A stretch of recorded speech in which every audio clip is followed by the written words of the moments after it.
À Jérusalem, nous sommes en ligne en direct avec notre correspondant Daniel Haïk. Bonjour Daniel, Boker Tov. Les pourparlers entre l'Iran et les États-Unis sont apparemment toujours dans l'impasse. Oui, effectivement, Ilana, les Iraniens ont formellement démenti les déclarations du président Donald Trump selon lesquelles les pourparlers entre les deux pays vont reprendre aujourd'hui à Doha, au Qatar. Les Iraniens admettent qu'ils seront dans la capitale qatari, mais uniquement pour des discussions avec les autorités du Qatar, des discussions destinées à demander justement au Qatar de faire pression sur Washington afin qu'il dégèle des biens financiers iraniens. On sait que les conseillers de Donald Trump, Jared Kushner et Steve Witkoff, seront aujourd'hui à Doha. Et puis les États-Unis intensifient leur pression sur Israël en parallèle afin de mettre en application le plan Trump de reconstruction de la bande de Gaza. Oui, mais le seul problème, c'est que les Américains veulent promouvoir ce plan de reconstruction sans désormais le conditionner par le désarmement du Hamas. Selon certaines sources, les Américains ont récemment fait parvenir à Israël un document renfermant plusieurs exigences. La mise en place de travaux d'infrastructures dans la bande de Gaza, la construction d'un grand bâtiment qui abritera le gouvernement de technocrates palestiniens qui doit diriger la bande de Gaza et la création d'une base destinée à la force multinationale qui doit se déployer dans l'absolu dans la bande de Gaza. On considère que ce document est destiné à calmer les ardeurs israéliennes, destiné à reprendre le combat face au Hamas. Un Hamas qui, on le sait, et cela a été annoncé au cours des derniers jours, ne cesse de se renforcer et de renforcer son pouvoir dans la zone qui est sous son contrôle dans la bande de Gaza. Le président de l'État d'Israël, Yitzhak Herzog, est en visite actuellement officielle en Roumanie. Oui, hier, le président s'est exprimé devant le Parlement roumain à Bucarest. Il a mis en garde face à la menace représentée par l'Iran contre l'État d'Israël. Il a affirmé que cette menace allait au-delà des frontières du Moyen-Orient. Et il a également félicité le président Donald Trump et le Premier ministre Benjamin Netanyahou pour avoir mené les combats contre le régime iranien. Un développement important par ailleurs s'est produit hier dans l'interminable procès de Benjamin Netanyahou. Oui, les juges du tribunal de district de Jérusalem, qui jugent le Premier ministre depuis maintenant près de 6 ans, ont lancé un avertissement que le parquet a apparemment compris. Ils ont rappelé hier l'avis qu'ils avaient publié il y a de cela 3 ans, un avis selon lequel il n'y a pas dans le dossier 4000 de fondement suffisant à l'accusation de corruption. Je vous rappelle que ce dossier 4000 est le seul des 3 dossiers dans lequel Benjamin Netanyahou est incriminé, dans lequel M. Netanyahou est accusé de corruption. Les juges suggèrent donc avec insistance désormais au parquet de retirer ce chef d'accusation qui, même après les contre-interrogatoires du Premier ministre de l'année dernière, leur paraît désormais infondé. Alors on se pose la question, quelles peuvent être les conséquences d'une telle recommandation ? Bien, tout cela va devoir d'abord conduire la conseillère juridique du gouvernement, Galit Ben-Rav-Miara, à prendre position sur ce sujet. C'est elle qui devra décider si oui ou non on retire ce chef d'accusation du dossier 4000. Cela risque également de raccourcir la durée du procès car il ne sera pas nécessaire, si le chef d'accusation de corruption est enlevé, de présenter donc devant le tribunal des dizaines de témoins de la défense.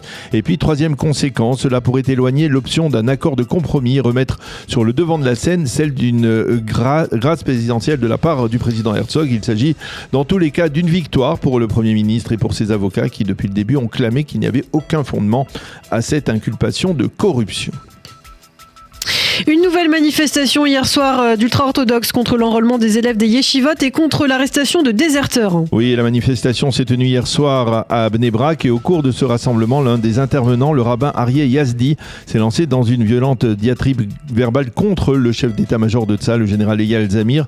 Que son nom soit maudit, a dit le rabbin, qui a rappelé que le général Zamir avait envoyé en prison un soldat qui avait mis un patch Mashiach sur son uniforme. Le ministre de la Défense, Israël Katz, a condamné ces propos. Même lorsqu'il y a un débat d'idées, il est interdit de franchir certaines limites d'incitation à la haine qui portent atteinte aux personnalités et qui portent à ceux qui portent la responsabilité de la sécurité nationale d'Israël.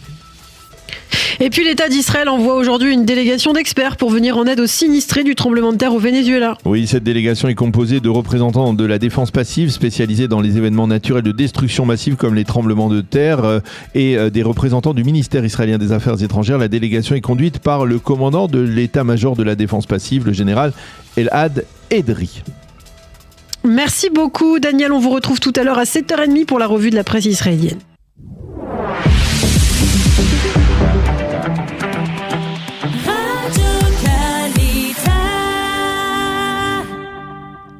Une page météo pour compléter ce premier journal d'information. Le temps reste ensoleillé sur l'ensemble du territoire israélien. Les températures 31 degrés à Jérusalem aujourd'hui, 29 à Tel Aviv et sur le littoral, 35 à Be'er Sheva et 41 degrés à Eilat. avons le plaisir d'être en ligne avec Yossi Tayeb. Yossi, bonjour, Boker Tov. Boker Tov Daniel, Boker Tov tous vos auditeurs. Merci d'être avec nous ce matin. On va parler politique et on va parler du service militaire, mais avant tout, je voudrais peut-être vous demander une réaction à la mort du Rav Ron Shaya, Zichrono Livracha, qui a marqué beaucoup la communauté francophone en Israël. Vous le connaissiez bien. Oui, le Rav Ron Shaya, Zichrono Livracha, était une personne avec qui je m'entretenais beaucoup. Au jour le jour, des questions, que ce soit des questions d'Alaham, mais aussi des questions autour de mon service public. Un homme immense dans la Torah, mais aussi un homme qui savait comment donner de bons conseils, que ce soit à ses disciples ou à des hommes politiques. Quelqu'un d'immense qui a mis en valeur l'attente du Mashiach. Il en parlait toujours. J'ai réussi à aller le rendre visite à l'hôpital. Il n'était pas conscient, malheureusement. J'étais à côté de son épouse et de sa fille il y a de ça 1 semaine et demie. Une grande perte pour le monde juif, mais aussi en particulier pour la communauté francophone. Merci Yossi d'avoir réagi donc bien entendu à la disparition prématurée du Rav Ron Shaya. Je voudrais que l'on revienne donc maintenant sur les développements politiques autour de la loi sur l'enrôlement des élèves des yeshivot. Alors cette loi, on n'en parle plus maintenant, mais on parle d'une loi sur la centralité de l'étude de la Torah. Alors expliquez-nous pourquoi est-il nécessaire, maintenant on est à quelques semaines, on va dire à 2 semaines de la dissolution du Parlement israélien, de faire voter cette loi pour les partis orthodoxes. Alors, je vais essayer de séparer ça en deux, Daniel. Il y a 2 lois qui ont été proposées par le leader du parti Aryeh Deri. La première est bien entendu la loi fondamentale, ce qu'on appelle le Chok HaYesod, sous la directive du comité des sages de Shas. On ne parle pas d'une manœuvre politique, mais d'une nécessité, je dirais, vitale et surtout constitutionnelle. Il ne faut pas oublier que dans un État qui est défini comme juif et démocratique, nous avons des lois fondamentales sur la dignité humaine, sur l'économie, sur les institutions. Mais la Torah, qui est le socle unique de notre existence depuis des millénaires, n'avait aucune reconnaissance constitutionnelle. C'est pourquoi on a besoin, si vous voulez, aussi sur le plan déclaratif, mais aussi sur le plan opératif. Parce que, si vous voulez, Daniel, jusqu'à aujourd'hui, à chaque fois que la Cour suprême a annulé des lois de la Knesset qui concernaient l'identité juive du pays ou les arrangements sur l'enrôlement des étudiants des yeshivot, elle l'a fait au nom d'un seul principe constitutionnel qui est le principe de l'égalité. Et face à l'égalité, il y avait, si vous voulez, un vide juridique total concernant l'étude de la Torah. Et les juges, si vous voulez, n'avaient pas de contrepoids légal. Aujourd'hui, le texte amendé issu du comité ministériel des lois vient justement combler ce vide. Il crée ce qu'on appelle textuellement des balances de justice, Mazal et Tzedek, ce qu'on a appelé sur la proposition de loi. Et si vous voulez, demain, face à l'égalité, les juges devront obligatoirement, si la loi passe bien entendu, peser un autre principe de valeur constitutionnelle égale la préservation spirituelle du peuple juif par l'intermédiaire de l'étude de la Torah. Et je pense que, pour moi en tout cas, il est capital de préciser une chose essentielle, Daniel. Le but de cette loi fondamentale n'est pas de venir contourner ou de remplacer la loi ordinaire de la régularisation des étudiants des yeshivot. Le but est de donner un outil constitutionnel aux juges pour justement équilibrer leur psakim. Parce que si vous voulez, Daniel, sans cette loi, imaginons que demain matin, nous parvenions à un accord historique avec l'opposition sur des quotas, sur les sanctions, et que nous votions une loi consensuelle. Une pétition, bien entendu, serait immédiatement déposée devant la Cour suprême et les juges annuleraient, encore une fois, purement et simplement cette loi au nom du principe d'égalité. Alors, ils peuvent. Je comprends bien, mais ils peuvent le faire aussi même avec cette loi sur la centralité de la Torah. Parce que ils peuvent dire, ben oui, mais la centralité de la Torah, c'est pour les Juifs, citoyens de ce pays, mais pas pour les autres. Ça peut être un argument que les juges de la Cour suprême peuvent développer. La Cour suprême n'a pas attendu de faire cette division entre Juifs et non-Juifs. On a bien vu que la Cour suprême n'a pas donné de décision sur l'obligation des Arabes israéliens de l'enrôlement à l'armée. Donc je pense encore une fois que dans cette loi fondamentale, sans cette loi fondamentale, aucune loi ordinaire ne pourrait tenir juridiquement. Maintenant, bien sûr, le Bagatz peut toujours prendre d'autres décisions, mais nous avons, nous, le devoir ici en tant que députés à la Knesset, c'est notre travail parlementaire, de faire le maximum pour pouvoir donner aux juges cet équilibre et de créer cette loi fondamentale pour leur donner les outils adéquats. Alors, effectivement, cette loi, elle peut se justifier, mais la question c'est de savoir pourquoi maintenant.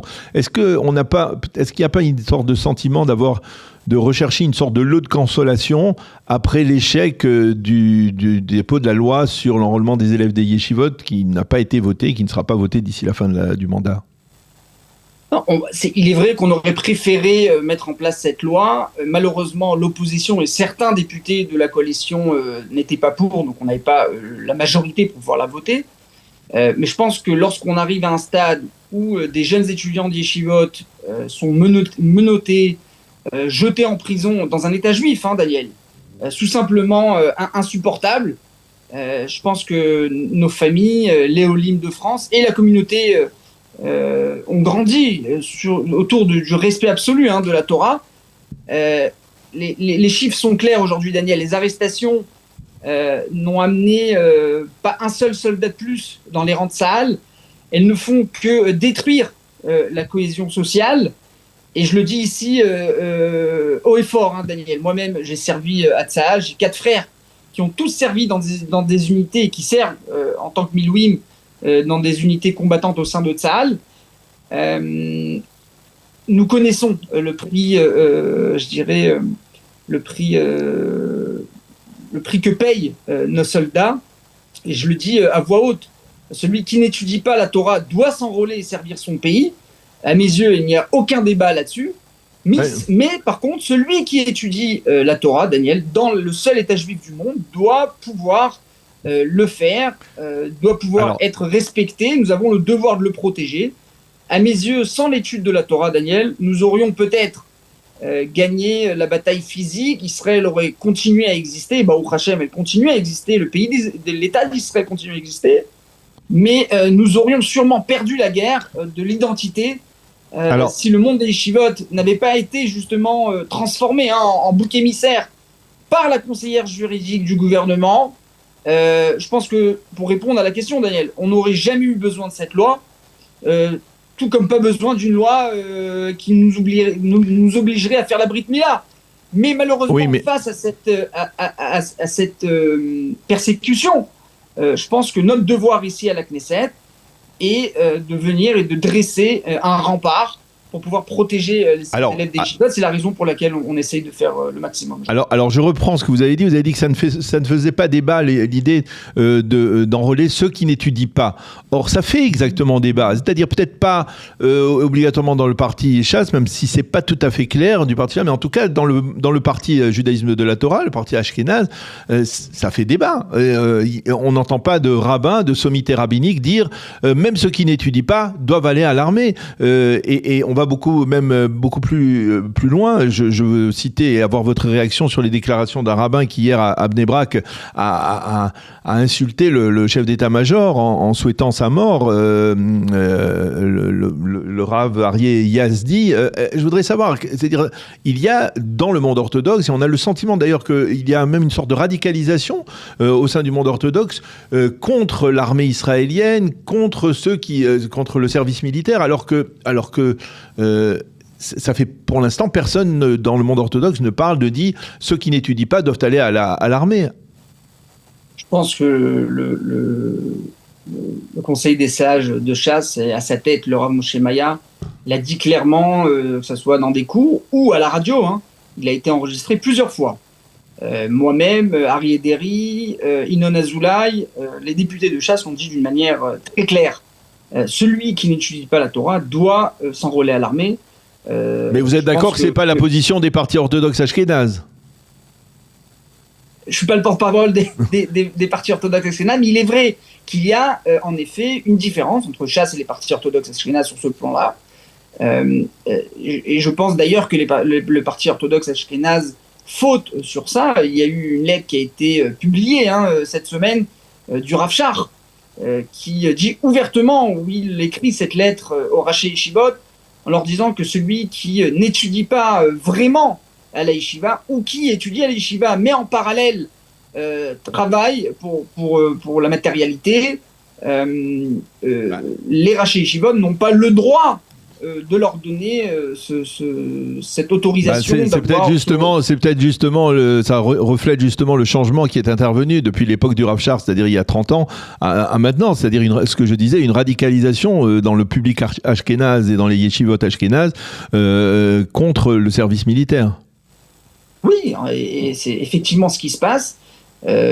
Alors il est vrai que le parti ashkénaze, si vous voulez, est en difficulté du fait qu'il a dans ses rangs ce qu'on appelle le Peleg, cette minorité extrémiste qui pousse à max pour que les députés de Degel HaTorah prennent justement ces décisions extrémistes. Mais il est clair que lorsque je parle avec les députés de Degel HaTorah, ils sont, oui, eux aussi d'accord, et ils appellent ces gens-là qui s'inscrivent dans des yeshivot mais n'étudient pas, comme le disait le Rav Shach, Chayab Lachavine, c'est-à-dire c'est des gens qui mettent en danger le monde de la Torah et l'étude de la Torah en Israël, et ces gens-là doivent être expulsés, comme ils appellent ça chez eux, du monde des yeshivot, et doivent aller à l'armée. Il faut pas oublier, Daniel, que tout ce mouvement et cette persécution du monde orthodoxe et des élèves des yeshivot amène, oui, à l'extrême. On le voit malheureusement aussi au sein des rangs des yeshivot, même séfarades. Et notre rôle aujourd'hui est essayer justement de calmer le jeu pour pouvoir trouver une solution, essayer de mettre de côté les décisions et ces arrestations. Je pense que le Aryeh Deri, encore une fois, a pris les bonnes décisions, et aujourd'hui la commission des affaires étrangères et de la défense commence à débattre justement sur cette je dirais, scission de la loi sur la conscription, une mesure d'urgence justement qui a été initiée par Ederi, avec une immense responsabilité nationale, Daniel. Oui. Au milieu justement de cette folie politique, je dirais, on s'est mis un objectif justement de faire avancer cette scission et d'instaurer une disposition, ce qu'on appelle une horacha, une disposition temporaire, oui, de 3 à 6 mois pour justement arrêter immédiatement les arrestations des étudiants des yeshivot. Comme je vous ai dit, Daniel, ces arrestations se sont avérées totalement inefficaces. Oui. Elles n'amènent pas un seul soldat de plus à Tsahal, et elles provoquent une fracture réelle et profonde au sein du public israélien. Je pense qu'une blessure qui malheureusement sera extrêmement difficile à guérir si ça continue. Mmh. Et je pense que cette disposition justement de 3 à 6 mois, elle vise justement à calmer les esprits, essayer de calmer aussi. Alors justement, pour calmer les esprits, que l'orthodoxe n'aille pas à l'extrême. Je pense que c'est crucial pour ne pas justement pénaliser ces jeunes qui veulent et doivent s'enrôler. Parce que, comme je vous ai dit, Daniel, celui qui n'étudie pas, malheureusement, c'est cette persécution et les arrestations qui sont produites aujourd'hui font exactement l'effet inverse. D'accord. Je ne sais pas si vous avez vu. Alors ça, on a bien cette compris. Déclaration des yeshivot SDR orthodoxes qui témoignent eux-mêmes que l'inscription chez eux a chuté de manière drastique, Daniel, ces 18 derniers mois, à cause justement de cette atmosphère chasse aux sorcières dans les rues. Et je pense que cette loi va on le comprend bien, aussi. On le comprend bien. Je voudrais juste revenir sur cette déclaration de ce rabbin Ayer Abnebrak. Si vous étiez en face de ce rabbin Aryeh Yazdi, qu'est-ce que vous lui diriez par rapport à des déclarations comme maudit soit le chef d'état-major de Tsahal? Ce n'est pas notre Torah, ce n'est pas la Torah sur laquelle j'ai été éduqué, ce n'est pas la Torah du Rav Ovadia, ce n'est pas la Torah sur laquelle on aimerait faire grandir et faire rapprocher tous les citoyens israéliens, tous les juifs, à cette Torah. Notre Torah est Torah Traim, Divrei Chachamim ben Nachat Nishmaim, les paroles des sages sont acceptées et sont entendues lorsqu'elles sont dites d'une manière posée et réfléchie. Mais encore une fois, malheureusement, on tombe encore une fois dans l'extrémité. Parce que on a de plus en plus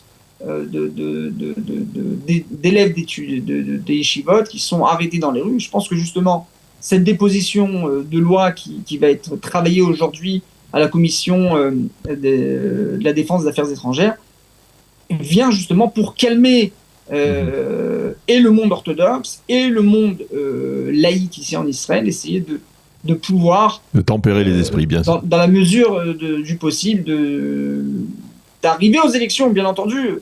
On est un pays démocratique, il va y avoir des élections, mais essayer de le faire d'une manière respectueuse et posée afin de pouvoir essayer de continuer à travailler pour ce pays. On est encore en guerre, Daniel. Oui, on l'oublie pas. On l'oublie pas. Il ne faut pas oublier.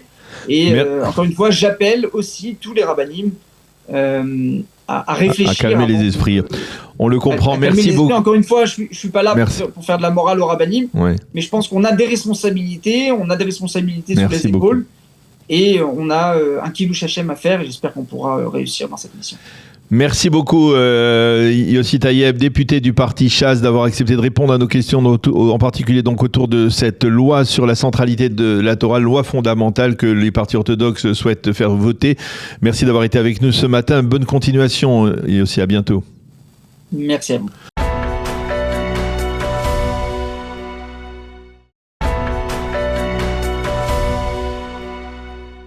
Et nous allons commencer cette revue de la presse israélienne par la manchette sans équivoque du Yediot Aharonot. Le grand quotidien affirme ce matin sur la moitié de sa première page que Tsahal se prépare actuellement à une opération militaire bleu et blanc exclusivement en Iran.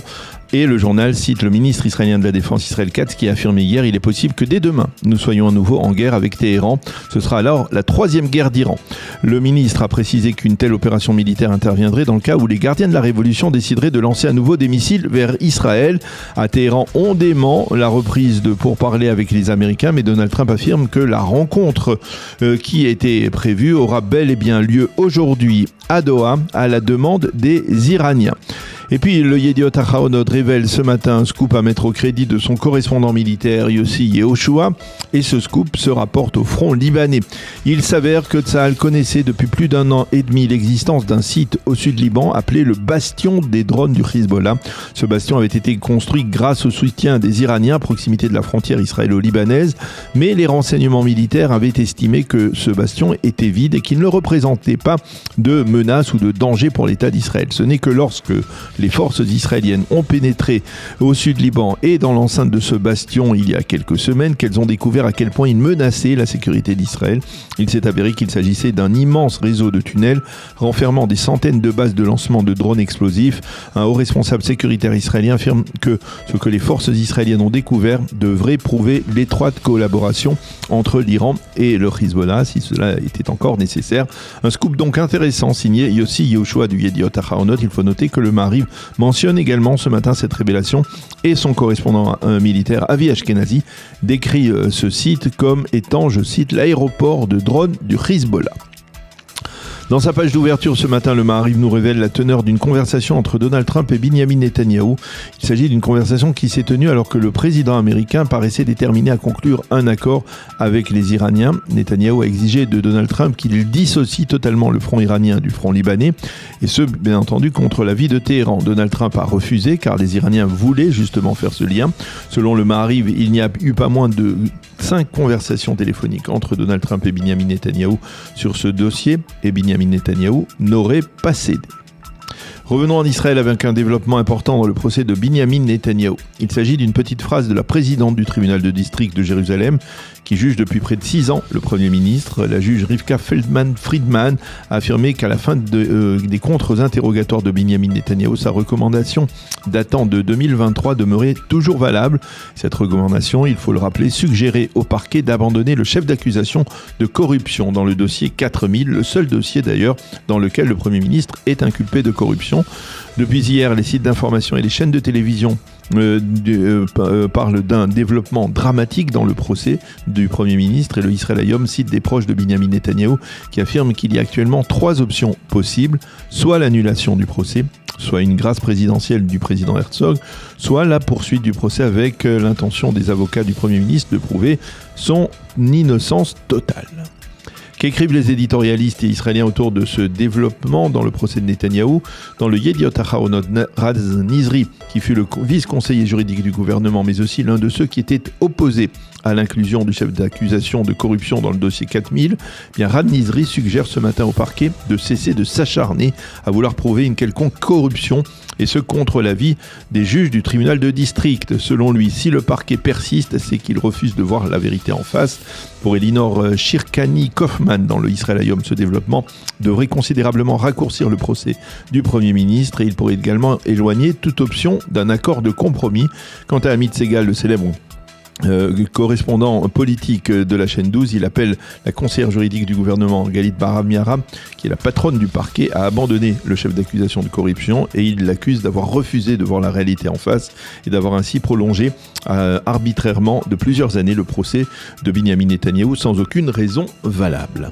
Le site N12 se fait l'écho d'un nouveau sondage politique qu'il a réalisé en perspective des élections et dont les résultats ont été rendus publics hier soir lors du journal télévisé de la 12. Ce sondage confirme le fossé qui se creuse entre Gadi Eisenkot et Naftali Bennett au détriment de ce dernier.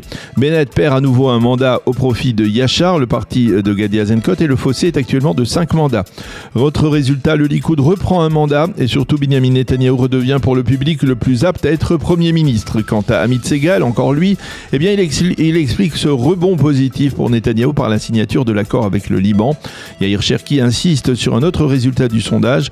Le parti est pour l'instant virtuel réunissant Benny Gantz, Yoav Hendel et David Simri grimpe à 6 mandats, et cela se produit précisément lorsque Binyamin Netanyahou commence à parler d'union nationale. La manchette du Israël Hayom de ce matin est consacrée au début des grandes vacances pour plus d'1 700 000 écoliers israéliens. Des grandes vacances qui débutent après une année scolaire entravée par 40 jours de guerre contre l'Iran. Et le Israël Hayom rappelle que ceux qui terminent aujourd'hui le cycle primaire ont débuté leur scolarité à l'ombre de l'épidémie de Corona en 2020 et l'ont poursuivi durant près de 3 années de guerre. Une scolarité donc chaotique qui est devenue une réalité prolongée dans les localités du nord du pays en particulier. Le Israël Hayom souhaite tout de même à ces écoliers que l'on voit quitter l'école hier des vacances sereines. Et puis enfin, les sites d'information se font l'écho hier d'une cérémonie particulièrement émouvante, une cérémonie qui s'est tenue hier dans une grande salle de fête près de l'aéroport Ben Gurion. 18 sifrei Torah, des rouleaux de la Torah, ont été inaugurés à la mémoire de 18 soldats israéliens tombés au combat le 7 octobre. Plusieurs milliers de personnes ont participé à cette cérémonie, parmi elles bien entendu les familles endeuillées des 18 soldats, ainsi que de nombreuses personnalités. L'initiative de l'intronisation de ces sifrei Torah a été prise par de riches hommes et femmes d'affaires américains. Les sifrei Torah seront introduits dans diverses synagogues choisies par les familles des victimes. C'est la fin de cette revue de la presse. Littéralement décérébrés par l'idéologie simpliste et manichéenne de la décolonisation anti-blanc et par les réflexes mentaux quasi-pavloviens Ancrés en eux suite à l'utilisation mécanique depuis plus de 3 décennies d'Internet et de tous les réseaux sociaux ultérieurs, les détracteurs wokistes de l'Occident et les enfants gâtés de la société d'abondance annonnent dans leur aveuglement mental de grossières vérités qui n'en sont pas. Une paire de bottes vaut Shakespeare. Forgé par les populistes russes du XIXe siècle qui avaient voulu ainsi jeter l'anathème sur l'art et la pensée de leur temps, c'est là le titre bien trouvé de l'un des chapitres de l'excellent livre du philosophe juif français Alain Finkielkraut, intitulé « La défaite de la pensée », paru en 1987 à l'époque de l'émergence dans l'Hexagone du mouvement SOS Racisme, lequel réussit très vite à mobiliser des foules de jeunes autour d'un antiracisme paradoxal débouchant sur un virulent antisémitisme à vocation ouvertement antisioniste. On pouvait donc alors être gaiement à la fois antiraciste et antisémite en martelant le pavé des rues de Paris. Une paire de bottes vaut mieux que Shakespeare, explique ainsi le jeune Finkielkraut des années 1980, parce que, je cite ce qu'il écrit, « En plus de leur supériorité évangélique, et outre le fait, autrement dit, qu'elles protègent les malheureux contre le froid plus efficacement qu'une pièce de théâtre élisabéthaine comme celle de Shakespeare, les bottes au moins ne mentent pas.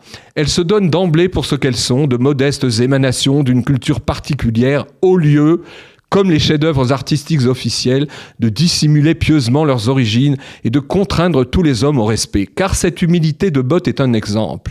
S'il ne veut pas persévérer dans l'imposture, l'art d'aujourd'hui doit donc tourner le dos à Shakespeare et se rapprocher autant qu'il est possible de la paire de bottes. » Fin de citation. En fait, Finkielkraut définissait ainsi l'un des principes de base du postmodernisme naissant, à savoir tout vaut tout et réciproquement, c'est-à-dire la négation et le nivellement par le bas, en une équivalence monoforme de toutes les nuances, hiérarchies ou valeurs. Mais il y a plus grave. C'est qu'à ce déclic idéologique populiste bon chic, bon genre, générateur de pensées et de slogans monolithiques frisant le totalitarisme, le plus primaire, qui dès les années 80 a mobilisé en France puis dans toute l'Europe dite éclairée des centaines de milliers de gens a priori bien intentionnés, s'est greffé en synergie dans des millions de cerveaux la panoplie effrayante d'une véritable apocalypse cognitive. Ce que le sociologue français Gérard Bronner analyse avec précision et minutie dans son ouvrage portant ce nom paru en 2021. Il y mesure les effets quasi lobotomiques, notamment sur une génération entière de jeunes filles et de jeunes gens, de leur commerce abusif et tous azimuts des réseaux sociaux, avec leur cortège d'écrans polyvalents sans cesse disponibles pour de nouvelles hypnoses, annihilant toute pensée ou toute créativité singulière. Et ce, une bonne demi-décennie avant même l'apparition des tours de magie si facilitateurs, voire falsificateurs, de l'IA, l'intelligence artificielle. Pour ne citer qu'un seul exemple, parmi tant d'autres analysés dans cet excellent ouvrage Apocalypse cognitive, en rapport avec ce processus d'anesthésie cérébrale généré par l'utilisation sans fin et sans limite des écrans, Gérard Bronner s'est penché sur une enquête publiée en 2014 montrant qu'en moyenne, les gens consultaient déjà à l'époque, c'est-à-dire 12 ans, leur smartphone 221 fois par jour, soit une fois toutes les 6 minutes, et qu'une personne sur 2 se déclarait anxieuse en l'absence de couverture réseau pour son téléphone, une inquiétude ressentie par 76% des jeunes de la tranche d'âge 18-24 ans. Il serait donc fort intéressant de mesurer à quel niveau, peut-être sans doute expansionnel, se situerait sans doute aujourd'hui la progression de tous ces réflexes smartphoniens. Pas étonnant dans ce contexte annihilateur qu'après ce progressif défaçonnement idéologique de la pensée décrit par Finkielkraut dans les années 80, puis dans le sillage de cette lente et méthodique anesthésie des cerveaux engendrée 3 décennies durant par la surconsommation générale des écrans, les milliards de dollars avec lesquels l'Iran et le Qatar ont arrosé les campus universitaires pour financer leur intense campagne de propagande visant à discréditer, vilipender et délégitimer l'État d'Israël et le sionisme, mouvement pourtant libérateur et décolonisateur du peuple juif, pas étonnant donc que tout cela et débouché sur le fameux slogan autant populaire que génocidaire, sans cesse scandé par des centaines de milliers d'idiots utiles dans les cortèges de l'énorme tsunami anti-judaïque surgi aux 4 coins de la planète après la sanguinaire razzia islamique du 7 octobre 2023 autour de Gaza, la Palestine du fleuve à la mer. Et le fait qu'entre-temps Alain Finkielkraut ait enfin pu devenir un académicien français n'y change pas grand-chose.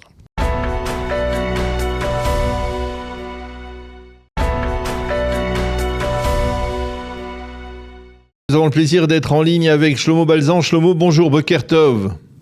Boker Tov, bonjour. Merci d'être avec nous ce matin. Je rappelle à nos auditeurs qui ne le savent pas encore que vous êtes historien de la Shoah, guide à Yad Vashem.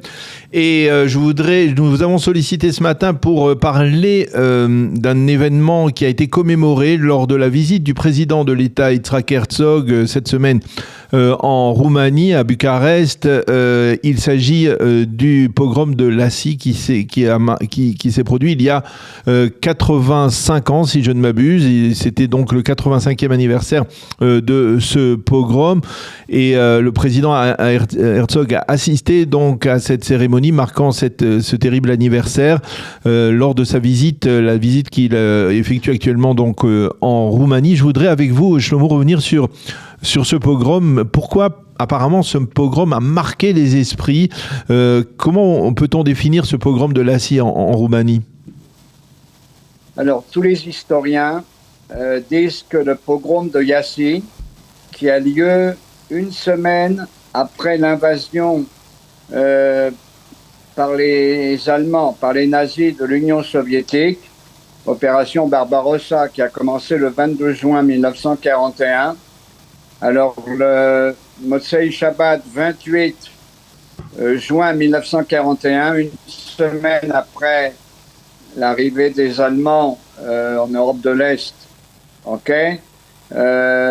pendant quelques jours, un tiers des Juifs de la ville, à peu près entre 14 000 et 15 000 Juifs, vont être assassinés de façon horrible.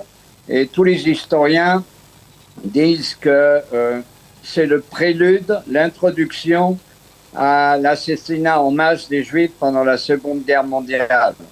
Le pogrom de Lassi est devenu vraiment le signal d'alarme qui va bouleverser beaucoup les esprits. Alors, de quoi il s'agit? Le chef de la Roumanie, qui est un fasciste, qui a conclu un pacte avec l'Allemagne nazie. Les soldats allemands sont déjà également en Roumanie vers la route pour l'Union soviétique, sur la route pour l'Union soviétique. Et alors, le chef de la Roumanie, Antonescu, décide de chasser tous les Juifs de Roumanie. Et seulement à Lassi, on va les massacrer.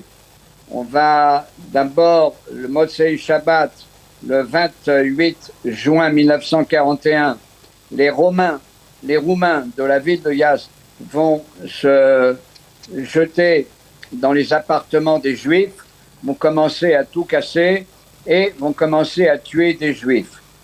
On pense que à peu près 8000 Juifs ont été assassinés dans les rues de la ville de Lassi par les Roumains. C'est quelque chose d'horrible. On a ramassé les Juifs de chaque rue, de chaque maison. On les a amenés dans un endroit qu'on appelle la Kestola, c'est-à-dire la grande station policière roumaine à Lassi. Et on va les ramasser là-bas et petit à petit, on va les tuer d'une façon systématique. Et les rues sont pleines de cadavres. Au début, on ne tue pas les femmes et les enfants. L'ordre est donné de tuer que les hommes, mais en fait, beaucoup de femmes et d'enfants vont être assassinés. Mais il y a encore un détail extrêmement important, c'est qu'ils vont amener une grande majorité, à peu près, on pense à 5 000, 6 000 Juifs, vont être emmenés à la gare de train de Lassi, vont être mis dans des trains de marchandises, des trains de bestiaux. On va les bourrer dans les wagons. On va fermer le wagon d'une façon hermétique, de façon à ce qu'il n'y ait pas de fenêtre, il n'y a aucun contact avec l'extérieur. Et ces trains-là, qu'on appelle les trains de la mort, mais vraiment des trains de la mort, vont rouler pendant des heures et des heures à travers la Roumanie,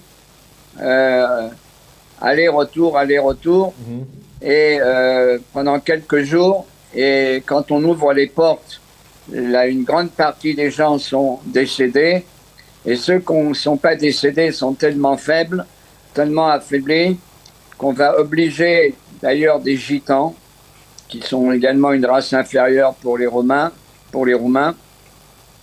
de enterrer de jeter dans des fosses tous les cadavres des trains, même ceux qui sont encore en train de respirer et encore vivants. Et là, il y avait beaucoup de femmes et d'enfants, notamment.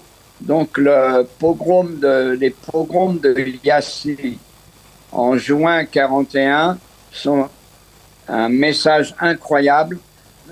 C'est un des premiers grands massacres de masse, avant même la Shoah par balle que les nazis vont faire dans tous les pays de l'Union soviétique. Eh bien, Iassi va être un signal, et jusqu'aujourd'hui, il y a eu beaucoup de débats là-dessus. Alors, quelle est l'attitude de la Roumanie, du régime d'Antonescu pendant toute la guerre? Parce que est-ce qu'il y a eu un changement, on va dire, vers la fin, ou lorsque on prend conscience de la solution finale? Est-ce qu'il y a eu un changement, je me trompe, ou il y a eu peut-être un changement de tendance, on va dire, dans le régime roumain? Alors, non, il y a eu, un peu comme partout en Europe de l'Ouest, notamment en France, on cache la collaboration. Et quand Ceausescu va être pris à la fin de la guerre, il va être exécuté. Mais le nouveau chef de la Roumanie, Ceausescu, va mettre, comme beaucoup d'autres pays, j'ai dit, va mettre le silence. On ne parle pas du rôle des Roumains pendant la Seconde Guerre mondiale. On était du bon côté. Et ça arrive dans beaucoup de pays, notamment en France, avec le régime de Pétain, où après la guerre, petit à petit, on fait moins de procès, on n'en parle pas, on en parle moins. C'est Serge Klarsfeld qui a fait éclater ça en France. Mais en Roumanie, ça a pris jusqu'en 1990, c'était la fin du régime communiste, pour qu'enfin on commence à trouver des rapports et sur ce qui s'est passé vraiment en juin 1941. Et il y a un historien qui s'appelle Jean Hansel, qui est de l'Université hébraïque de Jérusalem, qui a écrit beaucoup sur la Shoah des Juifs en Roumanie, qui dit que seulement en 1990-91, après la fin du communisme, on commence à découvrir la collaboration totale. Il n'y avait quasiment pas un Allemand dans le coup. L'armée allemande est là, mais elle ne se mêle pas tellement. Tous ceux qui ont fait ce qu'ils devaient faire pendant ce pogrom-là, ce sont uniquement la police roumaine, l'armée roumaine, que des Roumains. Et la population, évidemment, très antisémite, qui ont massacré. Donc jusqu'aujourd'hui, maintenant, on commence à redécouvrir beaucoup de documents, de témoignages qui ressortent et qui disent la collaboration totale de la Roumanie. Et donc c'était important pour le président Herzog apparemment d'être présent pour commémorer d'une certaine manière ce massacre de Iassi. C'est quelque chose d'important, en tout cas dans l'histoire de la Shoah. Ce massacre a donc avec un caractère tout à fait particulier, parce que c'est peut-être presque le prélude, comme vous l'avez dit, au massacre à la déportation et au massacre de masse. Oui. En plus, les Allemands vont commencer à massacrer par balle à peu près 1,5 million de Juifs sur le front russe, mais les autorités allemandes nazis vont pas être contents du résultat. Ça porte atteinte au moral des troupes. Ils tuent des bébés, des vieilles personnes, des femmes âgées. Donc ça commence à influencer sur le moral des soldats. Bon, on leur donne de la vodka, on leur donne du whisky, mais ils sentent pas bien. Ça coûte trop cher en balles. Et tout le monde commence à photographier, notamment sur le pogrom de Iassi.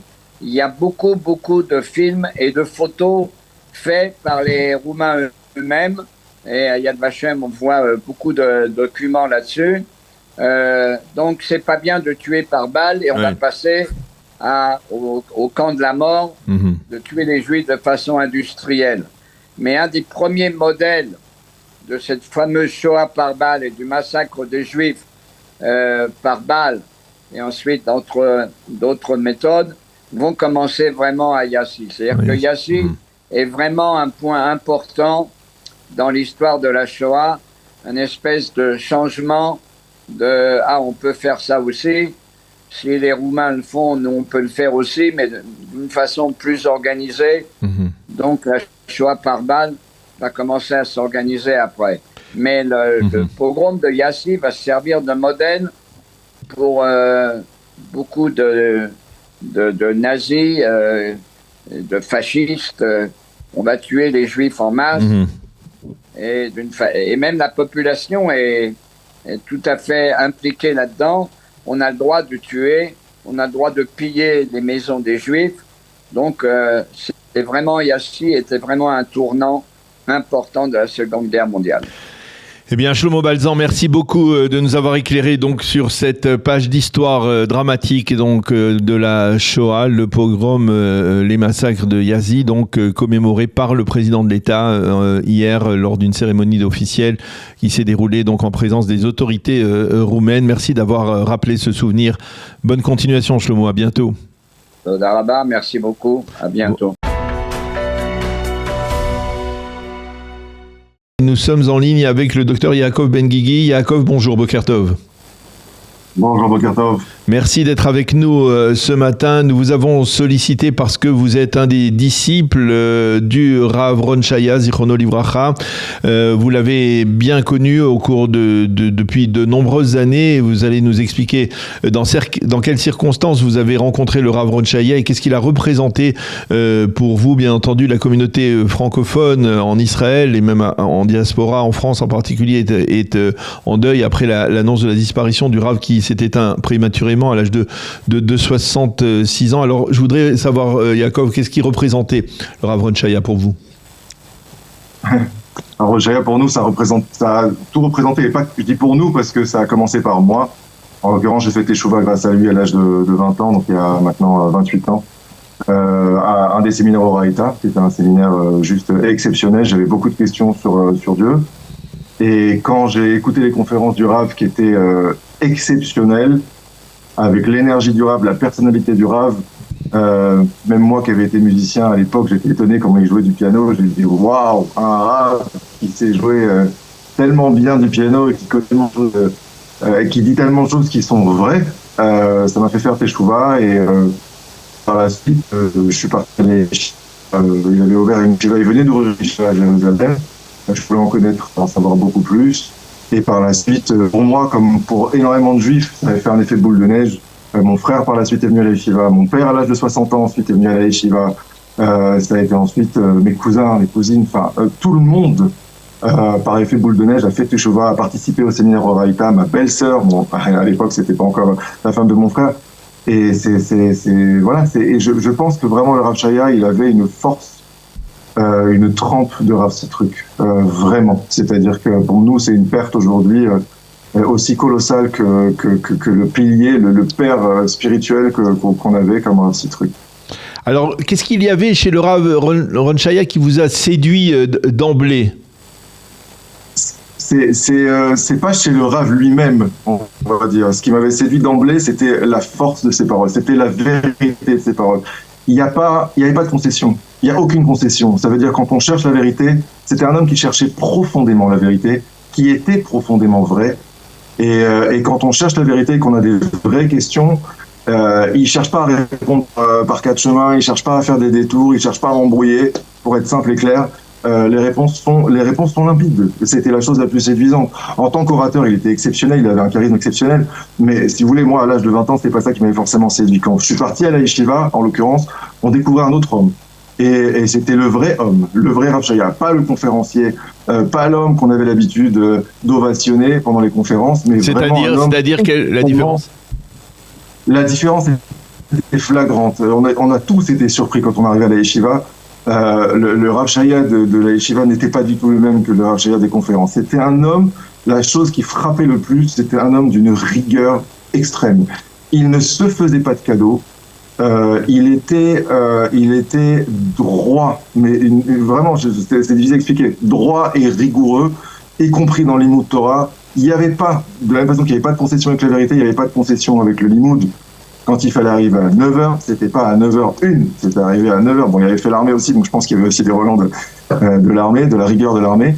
Et pour nous, en tant que Bachurim, c'était assez exceptionnel, parce qu'il avait et cette rigueur, mais en même temps un amour et une douceur. Par exemple, c'était lui qui venait nous réveiller tous les matins à la Yeshiva pour qu'on se réveille pour la prière. Si on se réveillait pas, c'était difficile de se lever aussitôt pour aller prier. Mais il nous réveillait pas d'une façon militaire. C'était extrêmement doux, gentil à chaque fois. Il pouvait revenir 2 fois, 3 fois. Et si on se levait pas, c'est pas grave, il n'y avait pas de problème, on n'avait pas de remarques particulières. Mais c'était dans son attitude. On voyait que chez lui, il y avait tellement de rigueur qu'on avait vraiment envie de nous-mêmes de faire ces efforts-là. Alors par la suite, c'est-à-dire comment s'est forgé le judaïsme que vous n'aviez pas connu dans votre jeunesse, ce judaïsme bien entendu centré autour de la Torah.